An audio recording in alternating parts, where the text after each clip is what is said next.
Our streamer Tiny CZ Poo greets his bro's live selfie stick ready for adventure. He declares with a grin, our scientific investigation journey is about to begin. Millions tune in, but some viewers doubt his scenic backdrop and new survival science focus. Fake background, you say? C smirks, stepping back to give his audience a wider, undeniable view. But hold on. A wild white van appears photobombing his perfect shot with impeccable timing.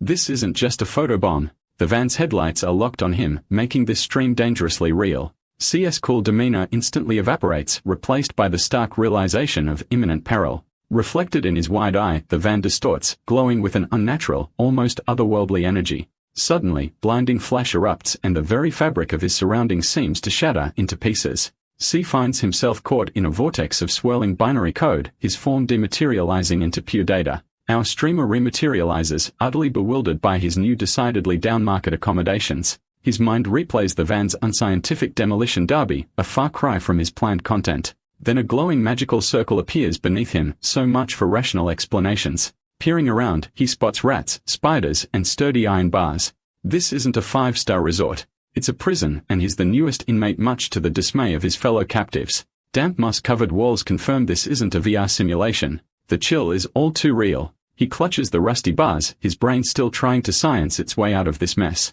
She desperately seeks a sane face among the distraught prisoners, anyone to make sense of this chaos. A colossal chain boot lands with authority nearby, yet Z's priority remains his disconnected phone and stream. He turns to find a mysterious dark-haired figure in his cell, casually asking if he's even frightened. But his attention snaps from the shadowy man to an ethereal chained girl whom Z instantly labels a Chunibyo cosplayer. His scientific brain stutters. This girl is so cute. She hardly seems real, let alone a prisoner. The silver-haired beauty breaks the silence, her voice soft. You aren't scared of me. See ever the pragmatist gestures to her heavy shackles. What heinous crime landed you in here? She meets his gaze cryptically stating, some sins are predetermined at birth. Our streamer sits confessing, compared to what's already confirmed, the unknown is what I'm most afraid of. Besides, Z argues, you should be the one who's scared. I just suddenly appeared in your territory. Her response is a calm, almost dismissive no.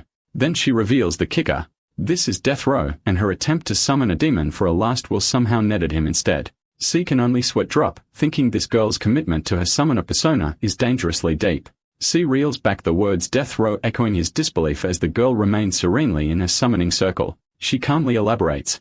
Those of us in this cell are scheduled for the execution ground tomorrow. The grim reality hits. Their fate is to be burned at the stake, a fiery and depicted with chilling clarity. She offers a grim out. Cancelling the summon sends Zed back to his pre-van, pre-summoned, and very much pre-alive state. With a sullen look, she delivers the punchline.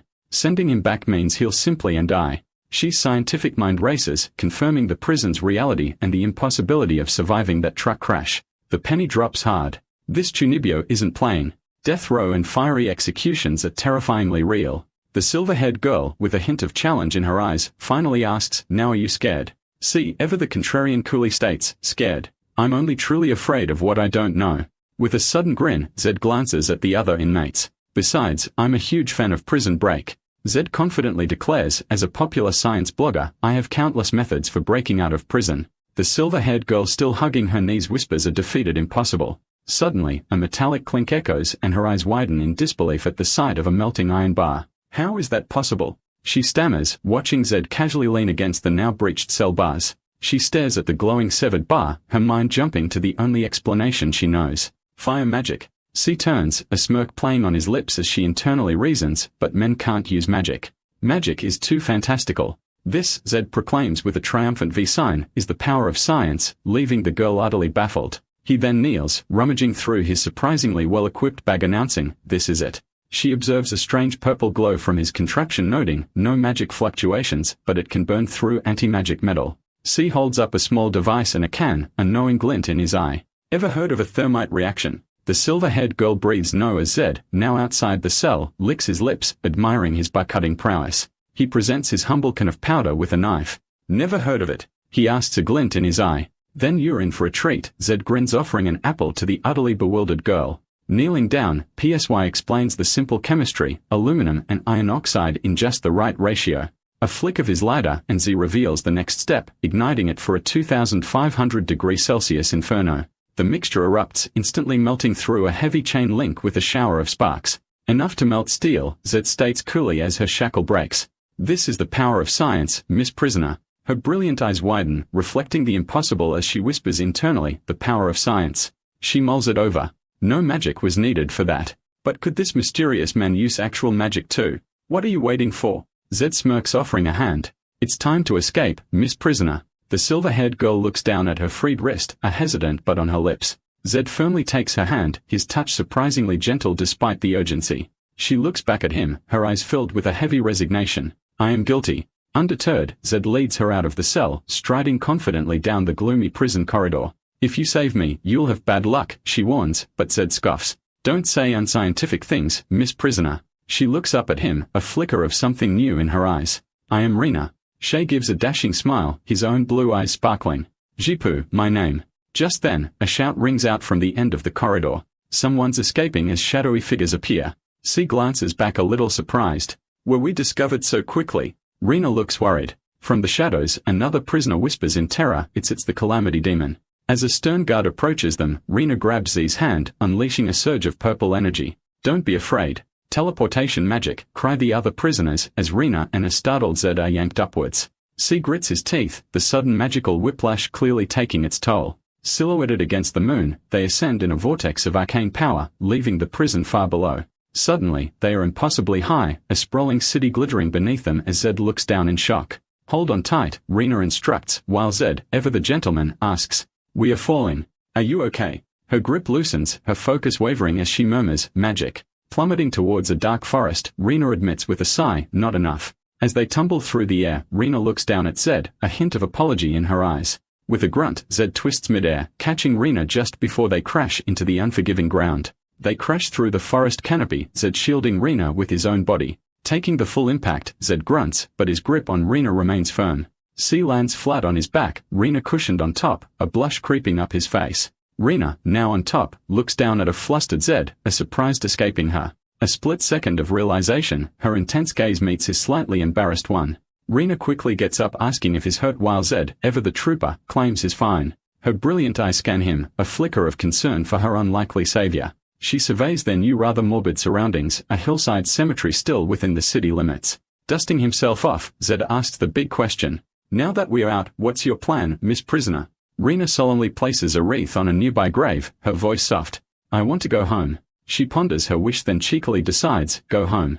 As expected, you have to stay with me. Rena coolly recites regulations, classifying Zed as a summoned beast needing a leash and muzzle. Sherm is flabbergasted. Me? A summoned beast? On a leash? He internally diagnoses her. Poor thing pretty, but her head's not quite right. Rena drops a bombshell. I summoned you. If I die, you die too. The realization hits Zed like a ton of bricks. He's now half dead thanks to this magical contract. Rena, fading fast, warns, my magic is depleted. I can't protect you. You should be dying soon. Unfazed, Zed grabs her wrist with sudden determination. Your life is mine, Zed declares boldly. I won't let anyone take you. He offers to take her home, but Rena reminds him the city gate. Their only exit is heavily guarded. I'll send you home, Zed declares, leaping with Rena under the moonlight, undeterred by guarded gates. They land in a sunlit bustling town square, a strange rainbow aura shimmering above the spire. Rena, now cloaked, whispers to a bewildered Zed that magic is nullified here as imposing female guards patrol. C observes the peculiar societal structure. Women as soldiers, men hauling goods, this world is so strange. Strange? Rena retorts. Only women wield magic so naturally men obey. C sheds comical tears, half dead, and now my status is lower than women, while Rena side-eyes him. Nearby, two laborious bungle handling a bound snarling shadow wolf, one yelling, hey, how can you be so careless? A spilled bucket of liquid from near the wolf sizzles ominously, eating away at a metal surface. It can corrode metal. Zed muses, intrigued as the laborious eye him. Where did that kid come from? Rena calmly explains. It's shadow wolf saliva, as Zed looks on, a new understanding dawning. She tests the wolf's saliva, Rena cautioning him about its painful touch. Our resident scientist, Zai, then drops some chemistry knowledge identifying the saliva as acidic. The laborious are utterly baffled by she's sudden science lecture. Spotting an opportunity, she snatches the bladder of wolf spit and dashes off, leaving the workers dumbfounded. Rena points out the obvious. The city gate is heavily fortified, their escape route blocked. But Zed's already cooking up a plan, explaining how magnesium reacts with sulfuric acid. He demonstrates dropping magnesium into the acidic saliva, producing hydrogen gas. Working fast, Zed seals the now inflating bladder over the beaker, much to Rina's olfactory displeasure.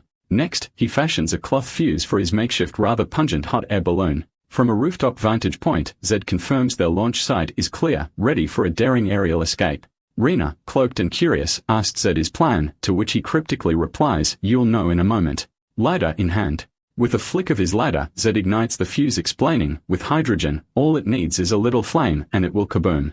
The bladder erupts in a massive deafening explosion, Z and Rina watching the fiery spectacle. Chaos erupts in the street as the hydrogen detonation shatters windows, sending townsfolk scrambling in terror. Guards on the city wall sound the alarm, mistakenly blaming the calamity witch for the fiery blast. A stern-faced guard captain orders her troops to reinforce the gate, completely oblivious to Zed and Rina slipping away. See ever the gentleman carries a cloaked Rina on his back, making a swift escape amidst the confusion. Pop science done, Zed declares with a grin, Rina on his back, as they approach a magnificent castle. Rina gazes at the distant castle, a hopeful thought echoing in her mind. I can go home. Peeking from under her hood, Rina looks at Zed with newfound respect. My summoned beast. Rina, utterly charmed, whispers, so amazing, as Zed carries her, a blush on her face. Suddenly, elegant boots step into view, a mysterious figure questioning the source of a recent sound. A radiant blonde girl emerges from the mist musing. It seems Rina summoned quite an amazing little cutie. Her golden eyes gleam with a captivating intensity as she softly declares, I really want to. Flanked by fierce glowing-eyed wolves, she finishes her thought with a possessive air. Have him for myself. A subordinate alerts Master Sawyer. The demon hounds have found their trail, leading straight into a nearby cave. Master Seer's elite guard, mounted on snarling demon hounds, charge ferociously towards the hideout. Get them. Quick. Echoes as the pursuit squad storms the cave entrance, determined to capture their prey. Master Sawyer watches with a confident smirk as her troops disappear into the darkness, anticipating a swift victory. Inside, the guards recoil, sneezing uncontrollably. What is that smell? Achoo. Even the hounds are disgusted. Rina, stepping confidently, declares their current location safe. C reveals his master plan, strong smells to throw off those super-sensitive demon hound noses. Rina's impressed by his quick thinking while Zed gives her a thumbs up, crediting her intel for his pepper defense. Rina subtly reaches out, tugging at Zed's sleeve to get his attention. Leaning in, Rina takes a delicate sniff of Zed, leaving him utterly bewildered. A blushing Chiburina laments that they also reek, wishing desperately for a bath. The word bathe hangs in the air, a Chiburina peeking with wide innocent eyes. Suddenly, Zed's pants inexplicably drop, leaving him standing in his sneakers. As Zed panics over his fallen pants, Rina calmly announces, I can help you bathe, as water magic swirls. Shay is instantly engulfed in a sphere of swirling water, letting out a comical shriek while Chiburina watches serenely. After the magical bath incident, they find themselves in a barren, rocky wasteland. Rina, with a puzzled look, asks a visibly shaken Z. What's wrong? Is bathing uncomfortable? Zed, keeping his distance, firmly tells Rina, don't use magic to take off my clothes again, and don't use magic to bathe me. A blushing Zed adds, and don't bathe me outdoors in the wilderness. If this were before, my account would be gone. Rina innocently questions, but didn't you want to bathe? As Zed retorts, not in the wilderness without any mental preparation, just stripping my clothes off and bathing me. Rina, ever helpful, points towards the horizon, then a village. Is that okay? In the distance, a small settlement appears as Rina recalls, there's a village over there. I remember very welcoming and very lively. A closer view reveals a quiet, rustic settlement with a signpost, Tama Village. C and Rina exchange uneasy glances, C uttering a hesitant, this standing before the eerily silent village. Zed sarcastically asks Rina, is this what you meant by lively? She deadpans at the brawling villagers. So this is your welcoming and lively spot, Rina. Rina looks utterly lost, her rosy memories shattered by the villagers' grim desperation. C connects the dots. Rina's bath time water magic is their key to helping. Make some water, Zed directs, and a determined Rina simply nods. Okay. With focused intent, Rina conjures a shimmering orb of pure water in her palm. The parched villagers freeze, mouths agape, as her magic swells into a colossal aquatic sphere. Rina effortlessly guides the massive water ball, a display of her true formidable power. The magical torrent crashes into the dry well, replenishing it instantly before astonished eyes. Water, the villagers rejoice, rushing to the overflowing well, their thirst soon to be quenched. In unison, they fall to their knees, hailing Rina as the Lady Witch and begging her to save them. The villagers' plight is clear, withered fields and wells parched to their very bottoms. He observes the pitifully muddy dregs, realizing villagers fought over mere drops. Their reflections stare back from the scant water, Zed grimly confirming a severe drought. A villager's hopeful voice cuts through the despair, questioning if Rina is their invited savior. While Z gets to work, a young boy defends their absent village chief, praising her dedication. Inspired, the boy declares his ambition to become the Lady Witch's servant when he grows up. Rina gently corrects him. Not a servant, but a summoned beast, piquing the boy's awe. With a confident smile, Rina simply affirms, yes, her pride in Z evident. Chibi Raina then pats a comically indignant Chibi Z, boasting, my summoned beast is very amazing, much to his scientific chagrin. Suddenly, the young boy dashes towards Rina, urgently calling out, Lady Witch. The young villager, emboldened, asks the Lady Witch if she can extend her miraculous aid to his family too. Without a thought, Rina agrees with a simple, okay, ready to unleash more water magic, much to Z's alarm. Hey! Z quickly intervenes, noticing Rina swaying, clearly about to push herself too far. As Z supports the visibly drained Rina, the boy astutely observes she must be exhausted from her magical efforts. Even weakened, Rina insists, trying to rally her remaining strength for the villagers. She gently presses a finger to Rina's nose, firmly but kindly interrupting her. All right, he says, taking charge. Get some good rest, Lady Witch, Z instructs, supporting the now nearly asleep Rina in his arms. With a decisive kick, Z barges into a nearby dwelling, clearly intending to find Rina a place to recover. C carries the sleeping Rina into a humble room, the desert landscape visible through the open doorway. Laying her gently on the bed, Z tucks Rina in, softly telling her, you don't have to work so hard. With Rina resting, Z confidently declares, I have a way for them to get water themselves. Night falls and Z's brilliant idea takes shape, a strange net glistening with freshly condensed water. The villagers awaken to barrels brimming with water, one exclaiming, only witches can create water. Their amazement turns to disbelief as they realize a man, Z, is behind this miracle. How is this possible?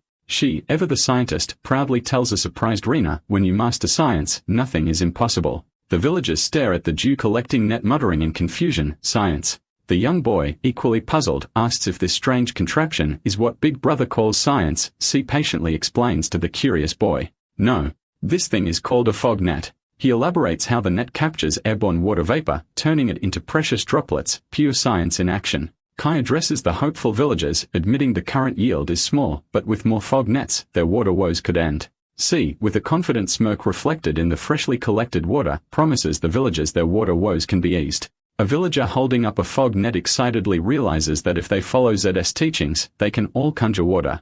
Z confirms their hopeful deduction, much to the delight of some very enthusiastic scroll-waving chibi figures. The young boy has a revelation. Science is something men can use too. With a dramatic pose and equation swirling, Z declares science is basically magic, blowing the boy's mind. The starstruck boy gushes, Big Brother, you're amazing.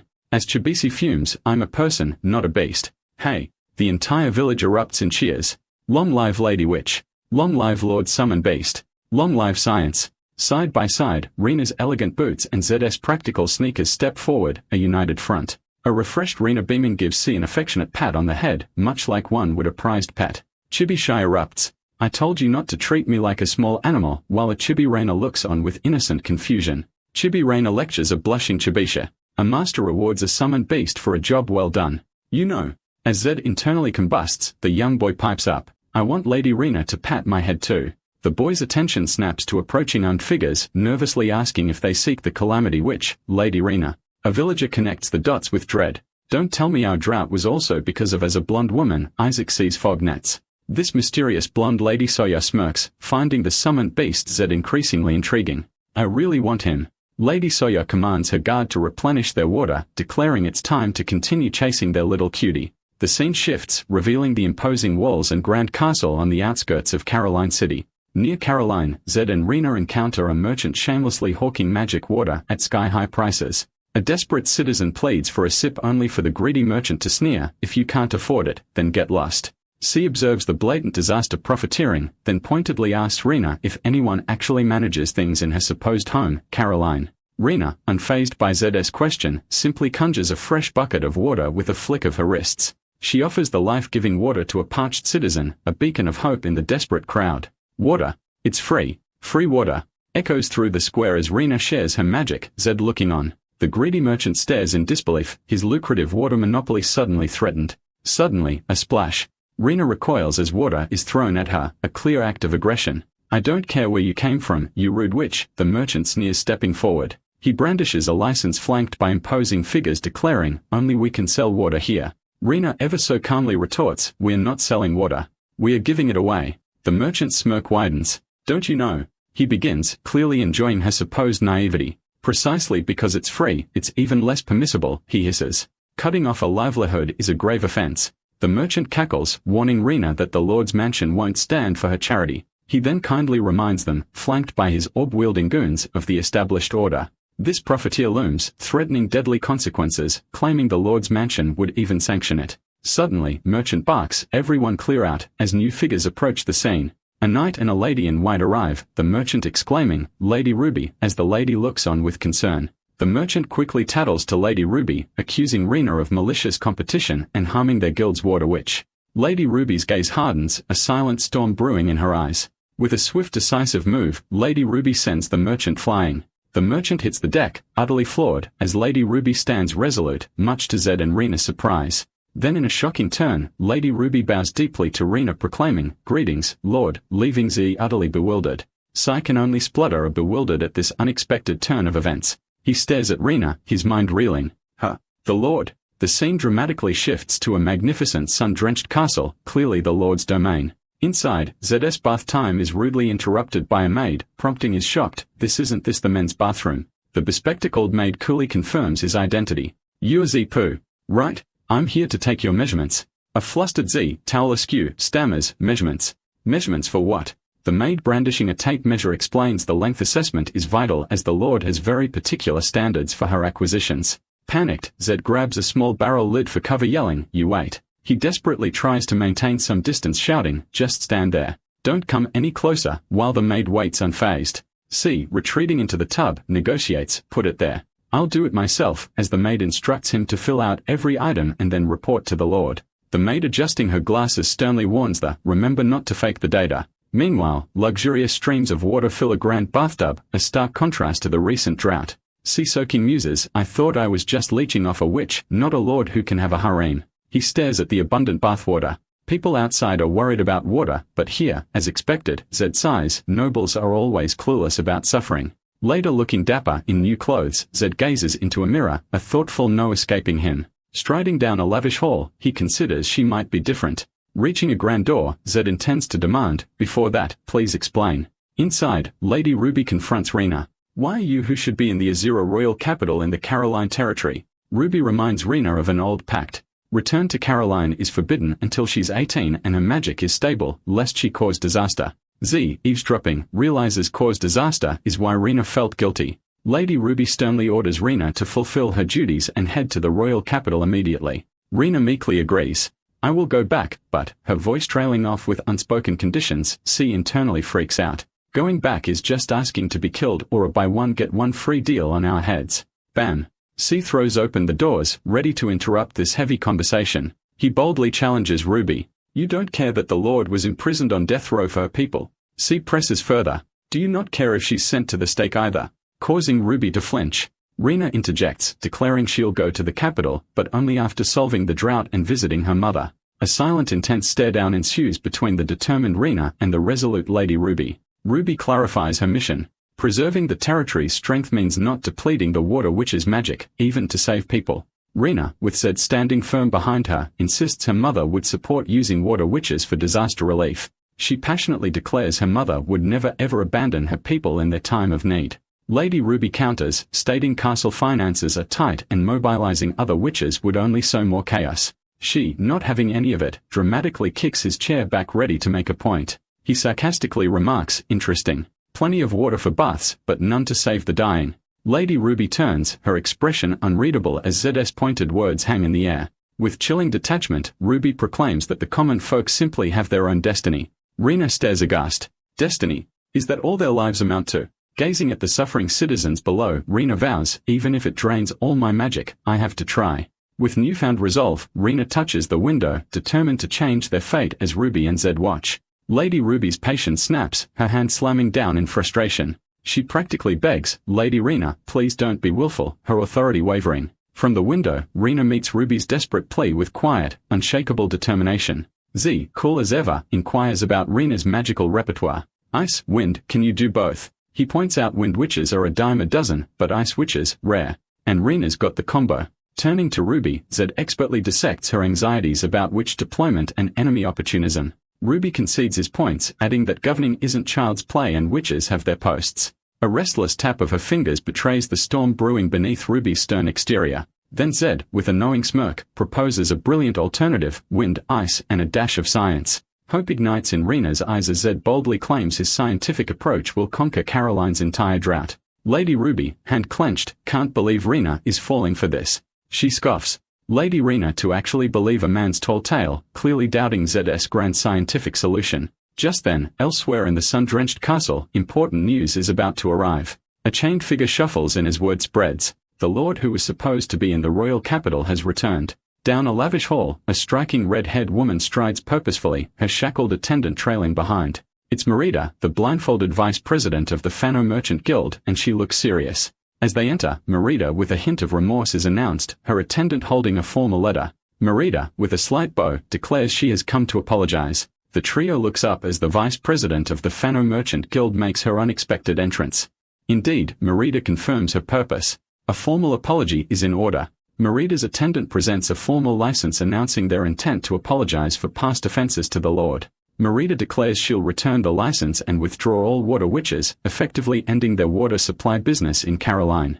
Lady Ruby is struck dumb, her expression a perfect blend of shock and irritation at this power play. C shrewdly notes this apology looks more like a cunningly disguised challenge from the Fano Guild. He deduces they're leveraging the water witches' withdrawal to strong-arm Caroline into a better deal. Rena, ever the gentle soul, gently pushes the offered license back towards the attendant. She graciously tells them ignorance is no sin and implores them to let the water witches remain. The attendant and Merida exchange a look of surprise, clearly not expecting such a response. Merida, with a slight smirk, concedes, Lady Rena is so generous, then keep the license. Lady Ruby sighs, a silent acknowledgement of Rena's unexpected yet effective diplomacy. Merida, however, insists a sin must be punished, revealing the guild's original intent to withdraw the witches regardless. Lady Ruby, seizing the moment, firmly declares Rena's word as law. No punishment, witches stay. Case closed.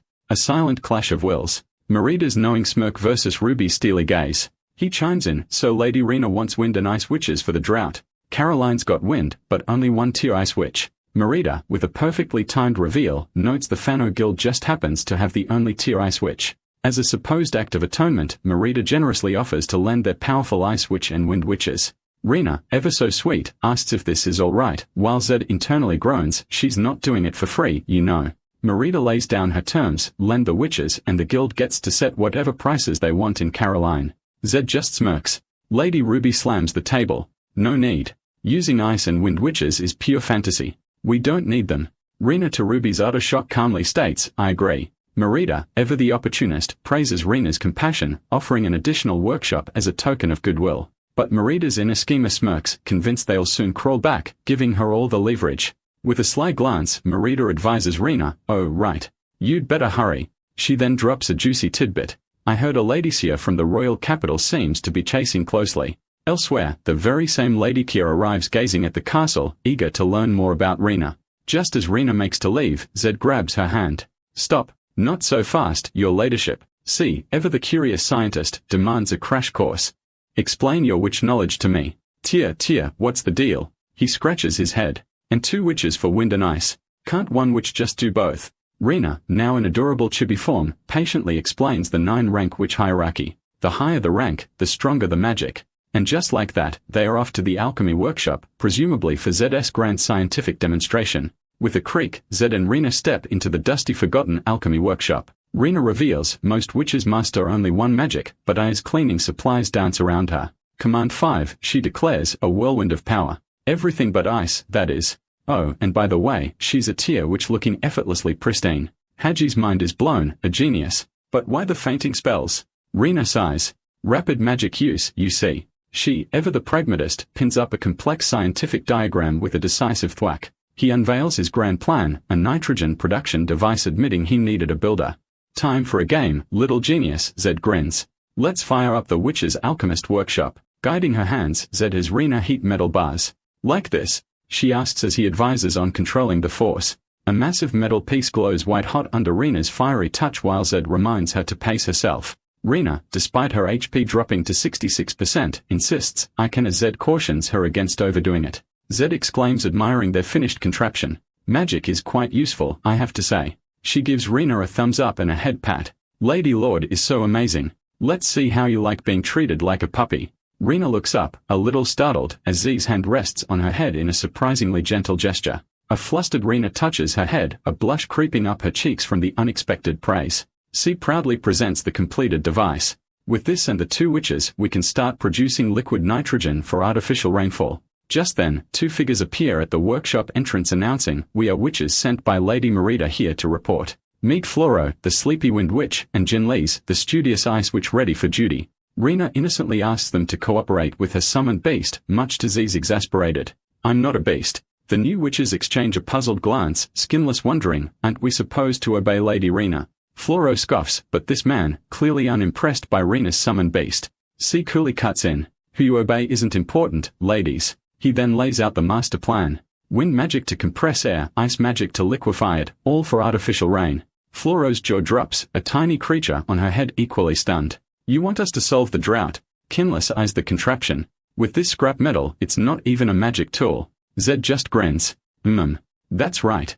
The witches exchange a look. Floro mutters, "Men don't get magic. Let's just play along and get paid." Undeterred, Zed confidently slaps a pressure gauge onto his magnificent machine. "This is a pressure gauge," he announces as Floro grumbles about being able to see pressure just fine. She directs Floro, "Fill this tank with wind until the needle hits 15. Floro, already looking put upon, grumbles about being put to work so soon as she reluctantly conjures wind. Floro, with a flick of her wrist, unleashes a torrent of wind magic into Z's contraption. Jinless watches with mild surprise while Floro lets out a delicate yawn, already bored. She thoughtfully strokes his chin, observing the pressure gauge with a critical eye. "Miss Floro, once the needle hits 15, you can rest," Zed says, and Floro suddenly perks up. "Oh, I'll give it my all," Floro declares, unleashing her power as tiny Zs cheer her on to ignite her cosmos. The pressure gauge needle climbs, but only manages to reach a measly 4. C, however, points excitedly. 15, even as the gauge clearly shows a much lower number. Floro, looking utterly drained, trembles as she struggles to maintain the wind, sees 15 echoing in her ears. "Ooh. I didn't think I'd get to rest this way," Floro mutters, collapsing into a chair completely spent. C stares at the gauge. "Not even 5. Is this the true power of a tier witch? This won't compress any air at all." Floro, incensed, snaps back. "Who are you looking down on? I'm a somebody among tier wind witches." She accuses E, "You just built this junk to blame me for your impossible boasts, didn't you?" The pressure gauge stubbornly sits near 0, mocking Floro's efforts. But then, with a whoosh, the needle rockets past 15, soaring towards 20. Rena, surrounded by a maelstrom of wind, calmly asks, "Like this, is it enough?" As Floro gawks, C flashes a brilliant thumbs up. "Lady Rena, you're incredible. Absolutely amazing." Rena lands gracefully, her star-adorned boots kicking up a gentle breeze. She then casually reveals, "Of my 5 magics, wind is one of them." Floro stares utterly dumbfounded as the reality of Rena's power sinks in. Genless comforts a crushed Floro who mutters, "All my wind magic training pales before her raw talent." Announces with satisfaction, "Nitrogen production is a go." And for the next step, he expertly connects a hose explaining, "We'll transfer this freshly made nitrogen into a special container." With a firm push, the hose clicks onto a cylinder clearly marked and 2-phase 2 locked and loaded. C turns to Jinless. "Miss Icewitch, your turn. Liquefy the contents of this tank if you please." He elaborates, "It's nitrogen gas. Chill it to 195° OC and presto, liquid nitrogen for our rainmaking debut." C presents the N2 tank to Jinlise. "Basically, I need you to give this gas a serious case of brain freeze." Floro, ever the skeptic, whispers to Jinlise, "Don't overdo it. He's probably just messing with us, even if Rena could do it."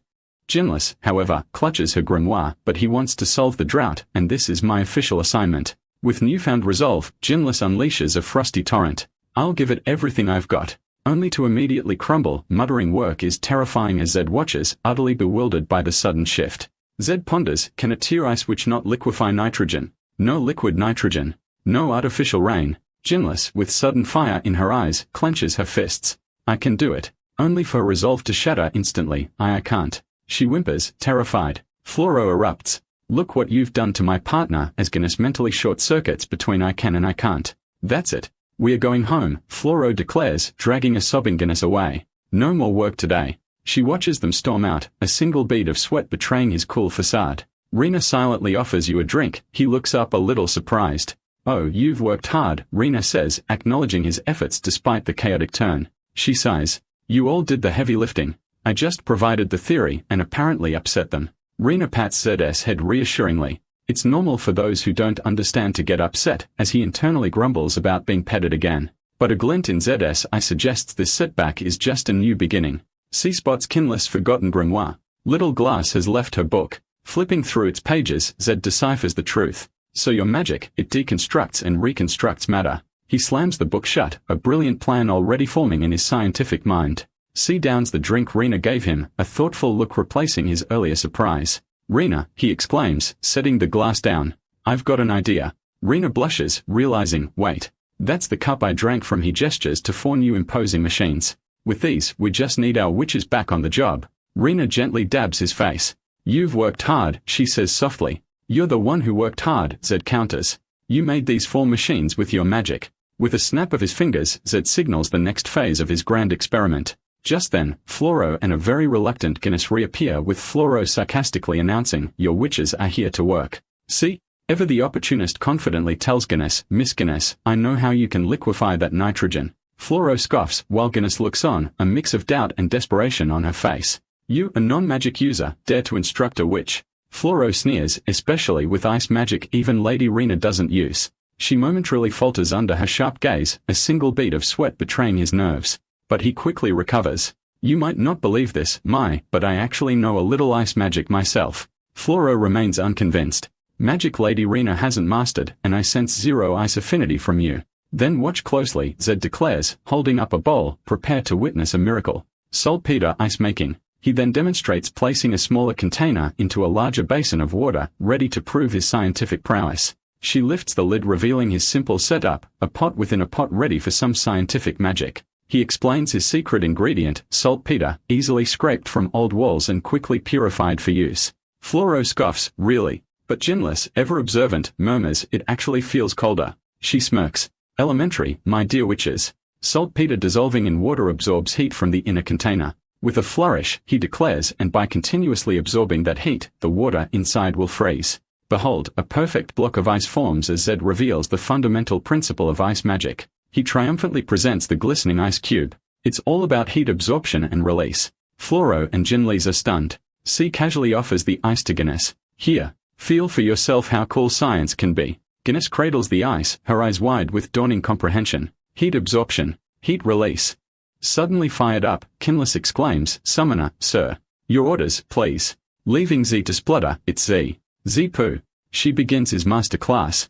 Jinlee has cast any simple ice spell for me. The essence of your ice magic, he reveals, is controlling an object's heat release. Jinlee's eyes widen in understanding. Now imagine this tank isn't empty, Zed instructs as Jinlee focuses, blue magic swirling around her. But filled with a gas called nitrogen, he continues, ethereal snowflakes appearing as she concentrates. Then use your magic to force it to release heat colder, until it's absolutely frigid. Jinlee channels her power intensely. With a determined cry and outstretched hand, Jinlee exclaims, I did it, as frost visibly forms on the tank. Jinlee beams utterly triumphant, while Floro can only stare, completely dumbfounded. Even the usually fiery Floro approaches Zed, fidgeting nervously. Summoner, sir. I wanna work too.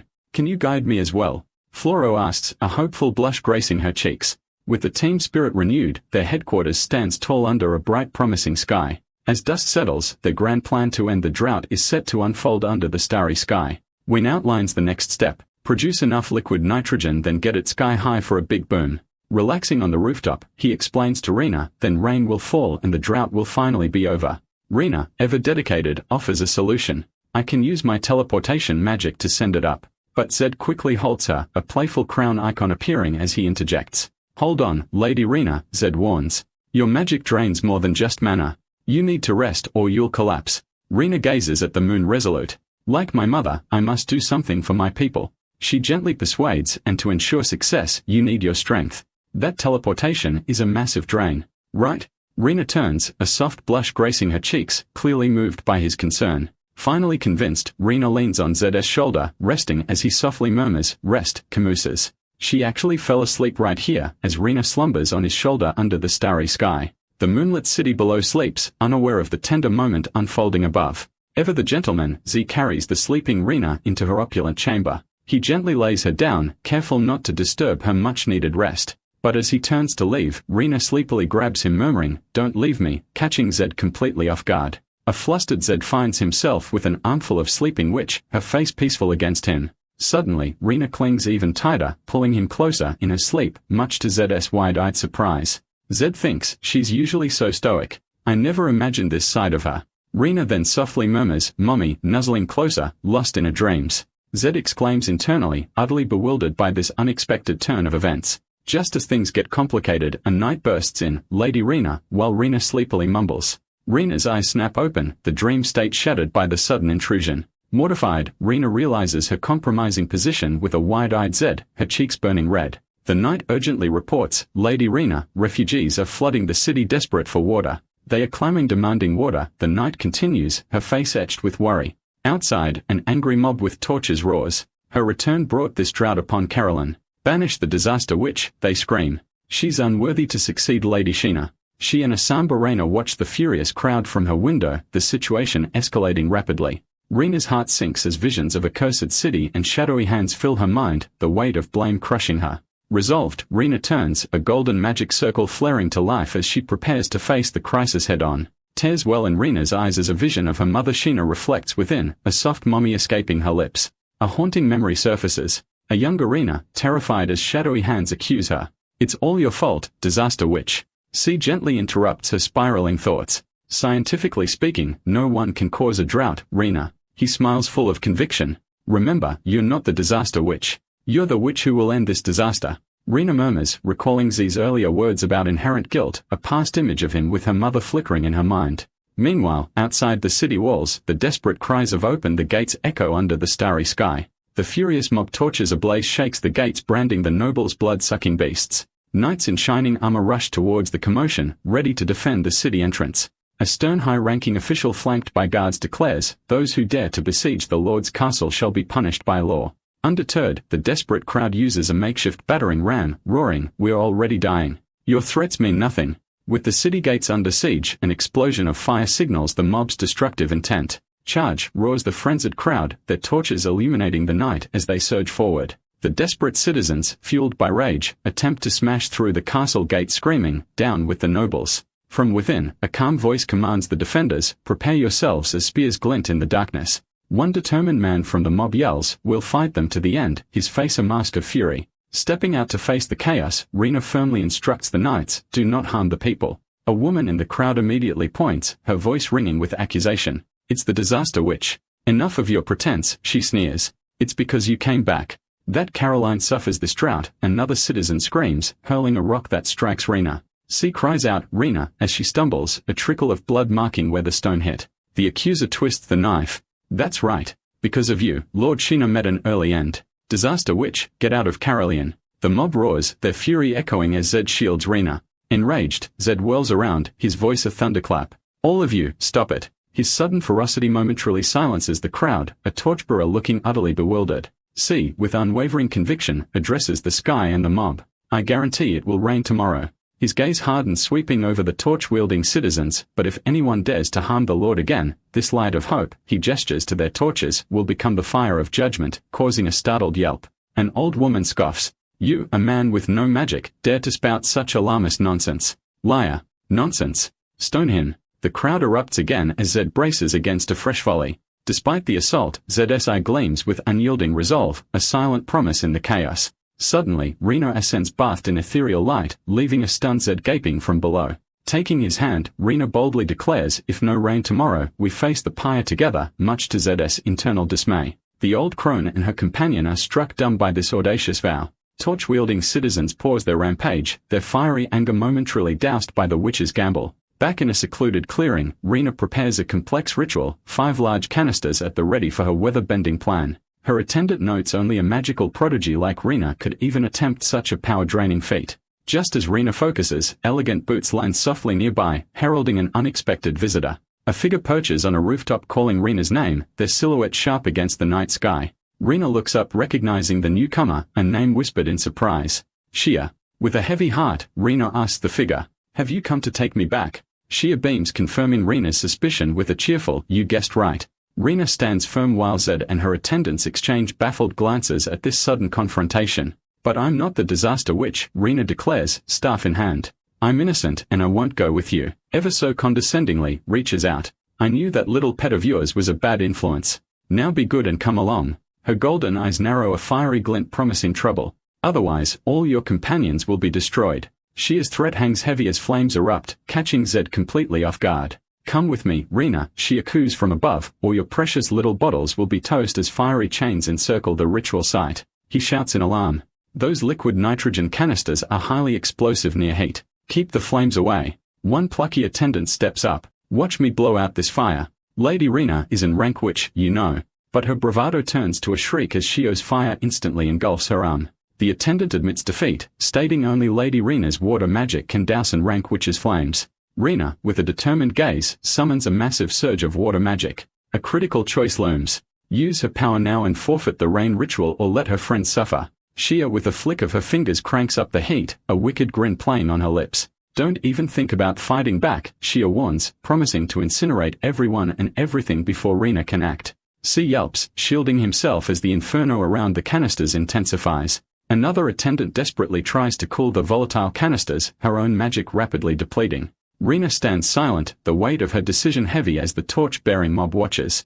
Was the rain promise a lie to make us leave? A townsman shouts. Is that rooftop psycho part of your act? Still hesitating, Shia sneers, unleashing her firestorm upon the unsuspecting crowd below. The townsfolk scream as Shia's fiery wrath descends upon them, a brutal lesson in collateral damage. Shia, ever the manipulator, offers Rena a twisted choice: abandon the very people who despise her. Her eyes burning with conviction reflect the inferno as she suggests Rena let them face their deserved fate. Iyo, Shia purrs, extending a hand, simply come with me, Rena. Rena closes her eyes, the weight of an impossible decision pressing down.